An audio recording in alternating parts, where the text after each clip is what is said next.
저희가 또 다음 강연이 준비가 되어 있는데요. 저희가 코로나19 이후에 정말 많은 변화들을 곳곳에서 느끼고 있습니다. 네. 그런 중에 아마 더 빠른 변화가 앞으로 청년들이 살아갈 사회에서는 일어나지 않을까라는 생각을 좀 하게 되는데요. 청년들이 앞으로 어떤 준비를 좀 할 수 있을지 이번에는 일과 소득의 미래라는 주제로 랩 2050 이원재 대표님의 강연을 또 청해보도록 하겠습니다. 아, 좋습니다. 이현재 대표님. 진짜로 랩으로 하는 경우가 생길 수가 있습니다. 진짜요? 오, 기대됩니다. 제가 김보라 기자님 강연 들으면서 너무 많이 배웠고 새로운 것도 생각해냈어요. 캐슈머 얘기하셨잖아요. 네. 네.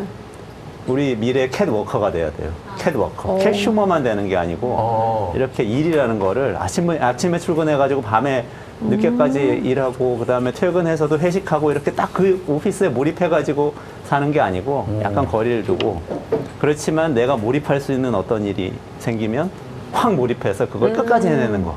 이게 이제 캣워커가 가져야 될 자세가 아닌가. 새로운 걸 만들어냈습니다. 방금 생각하신 거예요? 방금 생각한 배운 거죠. 김보라 기자님. 지금 강의를 들으시고 그리고 두 번째로 캣 가버먼트. 정부도 그렇게 돼요. 지금까지 정부가 뭔가 이렇게 사람들이 무슨 일을 하려고 그러면 가서 규제하고 어떻게 하라고 지도하고 경제개발 5개년 계획 세워가지고 무슨 기업은 뭐 만들고 네. 저 기업은 자동차 만들고 이렇게 하는 정부가 아니고 약간 거리를 두고 사람들이 뭔가를 일을 하면 잘할 수 있도록 이렇게 쫙 밀어주면서 하지만 빈 곳에 쫙 들어가서 거긴 확실하게 챙겨주는 거. 이런 이야기를 제가 좀 드려보려고 그래요. 기대됩니다. 너무 하나는 기대돼요. 일에 대한 거, 하나는 소득에 대한 거 두 네. 가지입니다. 정부가 챙겨야 사람이 해야 할 일, 정부가 챙겨야 할 소득 이 두 가지 얘기고요. 일에 대한 얘기를 하려니까 저 하늘님하고 민규님 생각이 굉장히 궁금한데 앞으로 무슨 일 하실 거예요? 저 같은 경우에는 이제 미래 국제적으로 활동하는 교통 전문가가 되고 싶습니다. 국제적으로. 국제관계 전문가. 네, 국제관계 속에서 이제 어떤 나라의 교통이 좀 부실하거나 좋지 않으면 그 시스템 분석해가지고 좀 발전시키는 네, 분석가가 되고 싶습니다. 아 대단하네요. 최하늘님 어떠세요? 저는 제가 미래에 어떤 일을 하고 있을지 사실 확신할 수가 없는 것 같아요. 그렇군요. 너무 다양한 길이 열려 있고 제가 아동 관련된 일을 하고 싶긴 하지만 그 아동 관련한 일 속에서도 제가 할 수 있는 일이 정말 많잖아요. 그래서 뭐라고 하나 꼭 집어 말하기는 조금 어려운 것 같아요. 그래도 어쨌든 아동과 관련된 일을 하시는 거고 사람과 관련된 일을 하시는 거죠. 제가 하나 여쭤볼게요. 만약에 1960년대에 똑같은 청년들 그때의 20대들이 있잖아요. 네. 그때도 20대는 있었어요. 그죠? 그렇죠. 그분들에게 맞아요. 무슨 일 하실 거예요? 이렇게 여쭤보면 뭐라고 대답했을까요? 제일 좋은 대답이 뭐였을까요? 기술직. 그렇죠. 진짜 역시. 나의 기술을 딱 갖고 있어서 네. 평생 굶어 죽지 않는. 그렇죠. 네. 맞아요. 당연히 그랬을 것 같아요. 왜냐하면은 그때는 우리는 이런 공장에서 생산을 네. 하고 있었거든요. 자동차 공장에선 사람들이 자동차를 만들고 있었고 옷 공장에선 사람들이 옷을 만들고 있었고 많은 노동력이 이 생산에 투입이 돼 있었어요. 이게 실제로 1960년대에 자동차 공장 조립 장면입니다. 아, 진짜요? 근데 지금은 당연히 많은 분들이 저는 아동을 챙기겠어요, 어르신을 챙기겠어요, 이렇게 사람을 챙기는 일을 얘기하거나 아니면은 최민규님처럼 저는 이렇게 전체 사회를 이렇게 변화시키는 어떤 일을 하고 싶어요. 이런 소프트한 영역의 얘기를 해요. 이렇게 하드하게 뭔가 실제 만드는 게 아니고 그건 우리가 저쪽 칼라 사진의 세계에 살고 있기 때문에 그렇습니다. 제조업에서 노동을 하는 것이 인간의 중요한 일이었던 시대가 가고 그게 이제 사실 우리는 성장의 시대에 겪은 거거든요. 근데 우리 성숙의 시대에는 네. 그 일은 이제 로봇이 합니다. 자동화가 이미 거의 다 완성이 네. 되었고 더 진행이 될 것이죠. 네. 실제로 우리나라가 그런 일을 굉장히 빠르게 겪고 있는 나라예요. 한 30년 동안 이 뒤로 돌아가서 생각해 보면 1990년대부터 저 파란 선, 그래프의 파란 선이 이 제조업에서 만들어내는 부가가치, 다시 말해서 기업이 생산해내는 가치거든요. 벌어들이는 돈. 7배 성장했어요, 30년 동안. 그런데 노란 선은 그 기업들에서 만든 일자리입니다. 어떻게 거의 안 저럴 수가 늘었죠? 있죠? 그러니까요. 거의 안 늘었어요. 한 사람이 삼성전자, 현대자동차 이런 데서 일하시는 노동자 한 사람이 네. 생산하는 가치는 30년 동안 7배 늘었어요. 지금 만약에 뭐 민규님이나 하늘님 딴 데 가서 일하실 희망이 있으시지만 혹시라도 공장에서 제조업 분야에 가서 일하시게 된다면 30년 전에 우리 아버지 어머니가 네. 일하시던 때보다 7배 더 많이 생산하는 거예요. 같은 시간 동안. 와. 이렇게 된 거거든요. 그렇기 때문에 이제 여기서는 점점 더 사람의 손이 덜 필요하게 되고 다른 영역, 아까 김보라 기자님이 말씀하셨던 여러 가지 그 소프트하게 우리 카페 안에 디자인을 어떻게 바꿀 것인가, 사람들에게 어떻게 예쁜 사진을 인스타그램을 통해서 노출시킬 것인가, 이런 걸 고민하는 게 사람의 일이 된다는 것이고요. 제가 최근에 만났던 한 청년의 이야기를 실제로 말씀을 드릴게요. 인터뷰를 했어요. 이런 비슷한 청년의 일에 대한 연구를 하기 위해서 저희 정책 연구를 하는 곳이니까요. 네. 근데 이분이 이렇게 얘기하는 거예요. 저는 2가지 일을 하고 있습니다. 하나는 라이더, 배달하는 일을 하고요. 그리고 또 하나는 음악이에요. 매칭이 안 되는 것 같죠. 근데 이분은 주경 야독이 아니고 그걸 뭐라고 그래야 되나? 낮엔 라이더, 밤에는 음악가. 그래서 작곡하고 실제로 연주하면서 스튜디오 가서 녹음하고 자기 음반도 내요. 이렇게 살고 있더라고요. 그래서 우리가 살아갈 세상은 점점 이 라이더의 삶이라는 게 사실은 옛날 같으면 공장에서 일하는 생산의 삶이잖아요. 그게 이렇게 반나절로 줄어들고 또 다른 일을 같이 하면서 살아가는 N잡러의 시대에 또 살게 되는 이런 변화가 생기고 있는 거예요. N잡러라는 게 하나의 잡, 2개의 잡, 3개의 잡, N개의 잡. 네. 내가 할 수 있는 일은 무궁무진하게 많다 이런 얘기잖아요. 네. 근데 이게 굉장히 좋아 보이기도 하지만 어려움이 있어요. 어려움은 어디서 나오냐 하면 소득에서 나옵니다. 돈. 소득이요. 그렇죠. 일을 하면 우린 돈을 벌잖아요. 네. 그렇지만 내가 실제로 정말 몰입하고 싶은 일이 있어서 했어요. 그렇지만 돈이 안 생기는 일이 있어요. 정말 중요하지만 돈이 안 생기는 일. 예를 들어서 내가 너무 의미 있는 예를 들면 종교적인 컨텐츠를 가지고 유튜버가 되기로 했습니다. 너무 좋은 컨텐츠를 방송을 합니다. 네. 그래서 많은 신도들께서 이걸 보고 감화를 받으세요. 그렇지만 거기서 돈은 생기지 않을 수 있죠. 이게 뭐 수천만, 수백만 뷰를 내는 어떤 먹방이 아니잖아요. 네. 의미 있는 걸 하는데 돈이 안 생길 수가 있어요. 그래서 사실은 제조업 노동의 시대에는 그래도 소득이 사람들이 안정돼 있었지만 20대 취업해가지고 60대 퇴직할 때까지 매달 꼬박꼬박 월급이 작지만 나오는 거예요. 계속 그런 삶을 살아가면서 살았지만 이제는 계속 단절이 생기는 문제가 생깁니다. 소득이 있다가 없다가 있다가 없다가 이런 상황이 돼요. 그래서 복지가 굉장히 중요한 시대가 되는데요. 실제로 우리 소득이 그래요. 여기 하얀 선이 우리나라인데요. 다른 선이 다른 나라들입니다. 프랑스, 일본, 스웨덴, 미국 이런 나라들인데요. 상위 10% 소득 벌어들이는 모든 우리나라 국민 중에서 상위 10%는 잘 버는 분들이죠. 잘 버는 분들이 전체에서 가져가는 비중. 지속적으로 오르고 있죠. 하얀 선은. 네. 그래서 소득 불평등이 심해지고 있다. 소득 네. 집중이 심해지고 있다. 이렇게 얘기할 수 있는데 이게 바로 아까의 그 고용의 변화하고 관련이 있는 거예요. 공장에서 모든 사람들이 일하던 시대가 지나니까 아주 이 고도의 기술을 가진 분들은 점점 더 많이 벌고 그렇지 않은 분들은 이제 굉장히 불안정해지는 거죠. 이 일도 하다가 저 일도 하다가 이렇게 되는 문제가 생기고 있어서 실제 우리 사회에 그 적자 구간과 흑자 구간이라는 게 네네. 있어요. 우리 인생에. 지금 적자세요? 흑자세요? 인생에? 어떠세요? 저는 꾸준한 것 같습니다. 꾸준하게 흑자? 네. 네. 네, 흑자는. 네, 청년 흑자는 아니고요. 청년 두 분 당연히 적자이실 거예요. 그러시죠. 어. 그 평균 내면 통계에서 평균 내면 그 연도별로 통계가 나오거든요. 네. 우리 사회에서 나이대에 따라서 적자인지 흑자인지 평균적으로 보면 20대 후반에 흑자로 돌입해요. 그 전까지 적자다가 그 다음에 50대 후반에 다시 적자로 돌입해요. 중간에 이렇게 그래도 흑자 구간이 있는데 왜냐하면 당연히 앞뒤에는 돈을 별로 못 버니까 중간에 돈을 버니까 네. 그런 네. 중장년층이 돈을 버는 거죠. 근데 이게 점점 더 흔들리고 있어요. 이게 제조업 시대는 이게 이렇게 봉긋하게 유지가 되는데요. 그래서 중장년 시대에 돈 벌어가지고 아껴서 저축했다가 노년기에 나는 쓴다. 이게 되는데 네. 지금은 더 이상 그렇게 되지 않는 게 왜냐하면 라이더 하면서 음악을 하는 분이 소득이 이렇게 봉긋하게 형성될 수가 없잖아요. 이게 삐뚤삐뚤해지는 현상이 점점 심해지고 있거든요. 그래서 요즘의 화두는 복지입니다. 복지 중에서도 소득과 관련된 복지예요. 많이 들어보셨을 거예요. 뭐 노벨 경제학상 수상자들이라든지 네. 뭐 일론 머스크, 마크 저커버그 이런 사람들 다 기업가들이죠. 테슬라, 페이스북 하는 사람들인데 이 사람들이 좀 이상하게도 기본소득제라는 모든 사람에게 이제 소득 보장해줘야 된다 이런 얘기를 막 해요. 왜? 우리가 사업 좀 해보니까 내 사업이 일자리를 없애고 있다. 그래서 그 일자리가 없어지면 소득도 없어지니까 소득이 없어지면은 우리 제품을 누가 사냐? 테슬라 자동차 누가 살 거야? 그러면 이제 모두에게 소득을 보장해 줘야 된다. 이런 얘기가 나올 정도로 사실 이거 굉장히 앞서가는 얘기죠. 네. 네. 복지가 중요해진다는 겁니다. 아무 조건 없이 모두에게 주자는 기본소득제가 있고 또 일정 소득 이하 분들에게 보장을 많이 해주는 게 더 좋다. 안심소득제 하자 이런 주장들도 있어요. 네.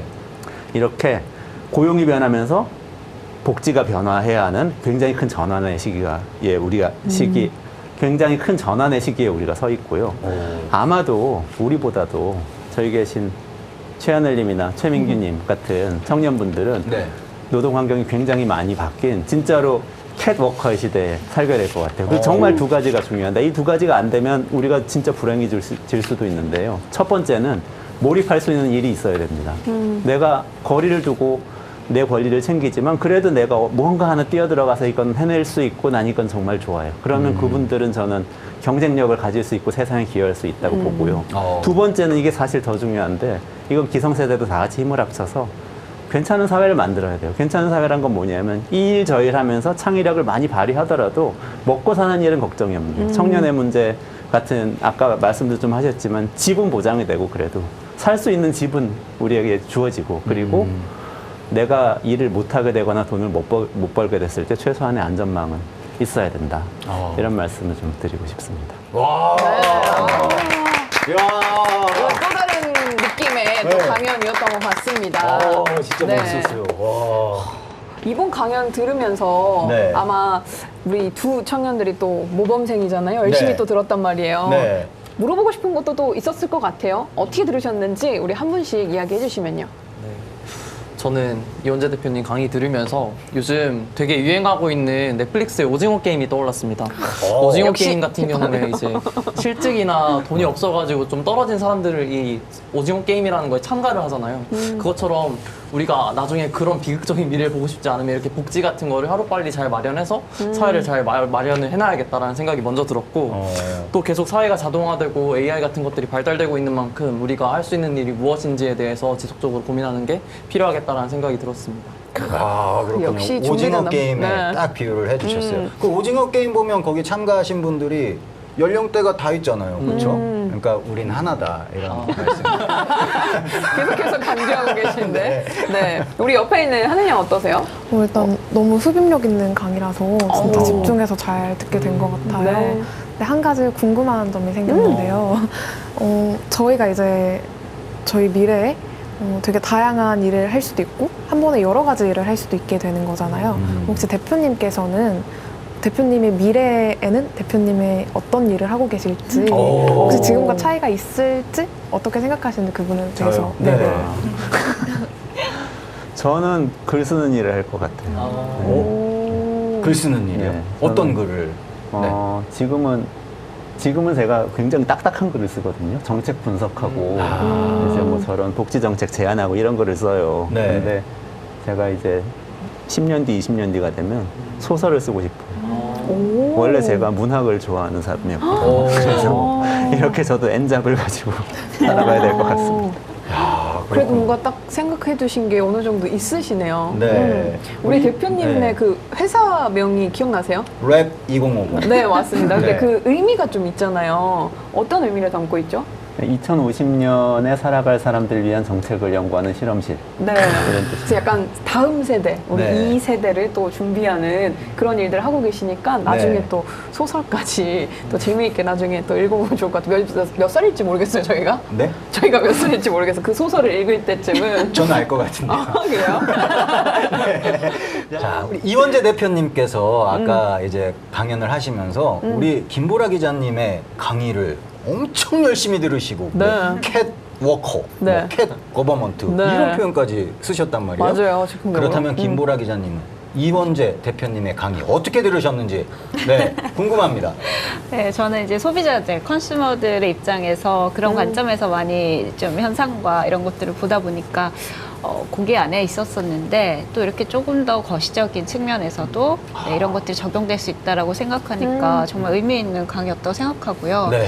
또 지금까지 저는 사실 그렇죠. 지금 내가 살고 있는 것들에 많이 집중을 하고 있기 때문에 앞으로의 미래나 앞으로의 사회나 앞으로의 세계에 대해서 크게 내가 기여할 수 있는 부분들을 조금 간과하면서 사는 것 같아요. 근데 그런 부분에서 2050년에 난 뭘 하고 있을까? 사실 숫자가 그렇지만 얼마 안 남았거든요. 맞아요.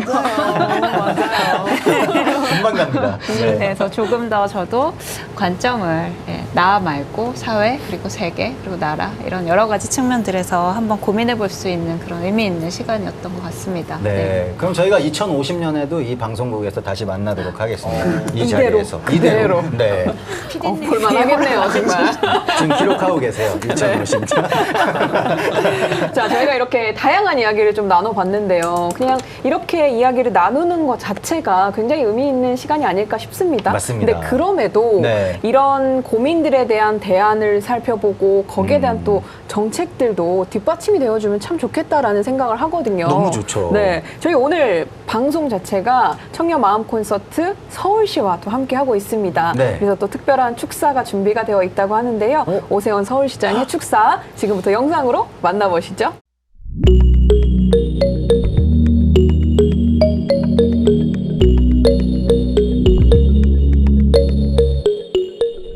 안녕하세요. 서울시장 오세훈입니다. 서울시와 함께하는 2030 청년 마음 콘서트 개최를 진심으로 축하드립니다. 안전하고 성공적인 행사 개최를 위해서 애써주신 원불교 원음방송의 이관도 사장님을 비롯한 모든 관계자 여러분께 감사의 말씀 전합니다. 코로나19 장기화로 모두가 어려운 시기를 보내는 가운데 특히 우리 청년들이 불확실한 미래에 대한 불안과 걱정으로 더욱 힘든 시간을 보내고 있을 거라고 생각이 됩니다. 저는 지난 4월에 서울시장으로 취임하면서 공정과 상생을 바탕으로 2030 청년 세대가 희망을 품을 수 있는 청년 서울을 만들겠다고 약속드렸습니다. 이를 위해서 청년주택, 청년취업사관학교, 서울 영테크 등 청년들이 인생을 설계하면서 기회를 얻고 더 나은 미래를 꿈꿀 수 있도록 다양한 청년 정책을 적극 발굴하고 추진해 나아가고 있습니다. 앞으로도 서울시는 비전과 열정이 가득한 청년 서울을 만들어가는 여정에 늘 청년 여러분의 목소리에 귀 기울이면서 동행하겠습니다. 오늘 열리는 서울시와 함께하는 2030 청년 마음 콘서트가 청년들의 지친 마음을 어루만지고 함께 희망을 나누는 따뜻한 시간이 되기를 진심으로 바랍니다. 감사합니다.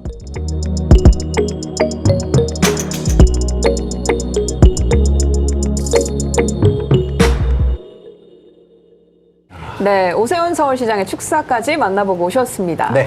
사실 정부나 지자체에서는 정말 많은 정책들을 펼치고 있거든요. 그런데 실제로 이걸 우리가 직접적으로 받아야 하는 세대들 간에 좀 소통의 차이가 있는 건지 잘 모르는 것도 좀 현실인 것 같습니다. 그래서 우리 청년들이 직접 어떤 생각을 가지고 있는지 좀 여쭤보고 싶은데요. 혹시 기억에 남는 정책이 있으세요?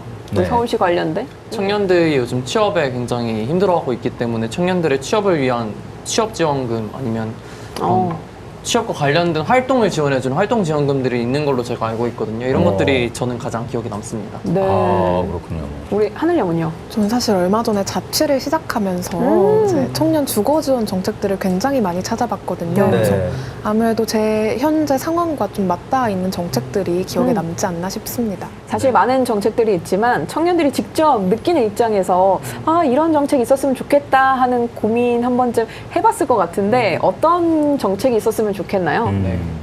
아까 이제 이현재 대표님께서 강연하셨을 때 이제 배달 일 그리고 음악을 같이 하는 청년에 대해서 얘기를 해주셨거든요. 그런 것처럼 사실 요즘 청년들도 각자 하고 싶고 관심이 있는 건 다 다른데 그런 활동을 함께 할 수 있게 해주는 지원이 좀 부족하다는 생각이 들거든요. 그래서 서울시에서 이제 소모임 같은 걸 만들 때 그런 소모임에다가 좀 지원금을 지원해준다던가 하면은 청년들이 굉장히 즐겁게 할 수 있을 것 같다는 생각이 듭니다. 전 이제 얼마 전에 1인 가구가 되었잖아요. 그래서 이런 1인 가구 지원 정책이 조금 더 많아졌으면 좋겠다라는 생각을 했는데 아까 아나운서님께서 말씀해 주셨던 것처럼 어쩌면 제가 못 찾아보고 제가 이미 있지만 알지 못했던 건 아닐까 하는 생각이 드네요. 네. 뭐 조금 더 찾아보면 좋겠지만 네. 분명 어딘가 있을 수도 있고요. 또 없을 수도 있어요. 그래서 우리 청년들의 목소리를 직접 또 귀 기울여 주시면 좋을 것 같습니다. 그렇습니다. 자, 오늘 이 청년 마음 콘서트를 통해서 우리 청년 세대의 네, 또 미래에 대해서 좀 더 우리가 네, 심층 있게 고민해 볼 수 있는 시간이었던 것 같은데요. 자, 이 시간을 함께 하면서 어떤 의미를 좀 갖게 되셨는지 궁금해요. 네. 네 분 모두요. 네. 이원재 대표님부터 부터. 말씀해 주실까요? 아, 저는 이제 사실 김보라 기자님 강연에서 굉장히 많이 배웠고요. 네. 소비 트렌드라는 관점에서 미래를 보지는 않기 때문에 저는 네. 굉장히 신선하게 많이 배웠고 두 분 청년분 말씀에서는 진짜 일과 주거와 관련된 일과 집 이 두 가지가 정말 해결해야 될 문제구나. 이 정책 연구를 해야 되겠구나 이런 생각을 해서 굉장히 뜻깊은 시간이었습니다. 네. 네. 우리 기자님 어떠셨나요? 네, 저도 대표님 강의 들으면서 사실은 지금까지 우리가 이런 세대를 구분하고 MZ세대, 뭐 X세대 이렇게 하는 것 자체가 또 하나의 벽을 세우는 일이 아닐까라는 그런 걱정 때문에 사실 이런 자리에 나와서 제가 말씀드리는 것도 네. 조금 걱정됐던 부분들도 있었어요. 하지만 이런 기회를 통해서 실제 어떤 고민들을 하고 계시는지를 들어보고 또 이런 데이터와 지금까지 이제 진행돼 왔던 모든 것들을 좀 거시적으로 보는 이런 관점에서 이 두 가지 것들이 연결이 되면서 어느 정도 이런 소통의 어떤 장이 열린 거 아닌가. 네. 그런 벽을 세우는 게 아니라 오히려 허무는 시간이 된 거 아닌가. 조금이나마 그런 생각을 해봤습니다. 감사합니다. 네. 우리 하늘 양은요? 저는 이제 아까부터 우리는 하나라고 계속 강조를 해주셨는데 네. 저희가 이제 태어난 연도를 기준으로 무슨 세대다 하고 나누고는 있지만 어쨌든 2020년 현재를 함께 살아가고 있고 2050년에도 함께 살아갈 거잖아요. 그래서 같은 시대를 살아가고 있는 하나라는 점을 다시 되짚어보는 시간이 되었던 것 같습니다. 네. 마음에 너무 쏙 들었어요. 우리 마지막으로 민규 학생은요? 네. 각자 지금 하나의 정말 대한민국에서 살고 있지만 그 배경이나 지금 하고 있는 일들은 다 다른 것 같아요. 지금 여기 앉아있는 모두 다 다른 일을 하고 있는 것처럼요. 네. 그래서 이런 자리가 앞으로도 많이 만들어져야 우리가 앞으로 다양성이 더 확대되는 시대에서 어떻게 살아갈 수 있을지를 제대로 고민해 볼 수 있겠다는 생각이 들어서 이렇게 불러주셔가지고 너무 감사하다는 말씀을 드립니다. 이야, 네. 감사합니다. 그러니까 결국은 또 한 번 불러줬으면 좋겠다라는. 2050년에 우리 만나기로. 사실 전 이야기를 들으면서 우리가 모양이 다 다른 퍼즐들이 이렇게 점점점 맞춰져서 좀 하나의 모양을 만들어 가지 않았나라는 생각을 좀 해보는데요. 네. 마지막으로 우리 왼수 MC는 어떠셨나요? 네, 이제 1부 끝날 시간이 여러분 됐습니다. 시간이 많지는 않지만 네. 사실은 이 시간 동안 너무 많은 것들을 느끼고 가는 것 같아요. 이런 것들을 말로 표현하기보다는 그냥 표정으로. 진짜 너무 행복했습니다. 네.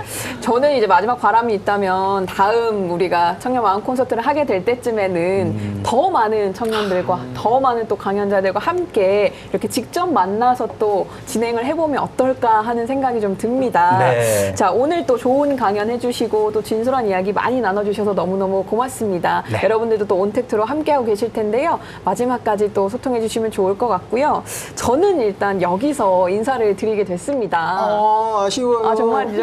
네, 너무 아쉬워요. 저는 인사를 드리지만 네. 저희가 또 준비한 게 남아있죠. 그렇습니다. 2부가 또 여러분들을 기다리고 있거든요. 2부에서는 정말 신나는 공연으로 한번 아주 야물딱지게 정말요? 아주 신명나게 채워볼 생각입니다. 2부도 많이 기대해 주시기 바라겠습니다. 네. 저도 이분은 온택트로 또 함께 하도록 하겠습니다. 알겠습니다. 그러면 저희 다 같이 인사하면서 마무리하도록 하겠습니다. 네. 오늘 함께 해주신 여러분 모두 고맙습니다. 감사합니다. 감사합니다.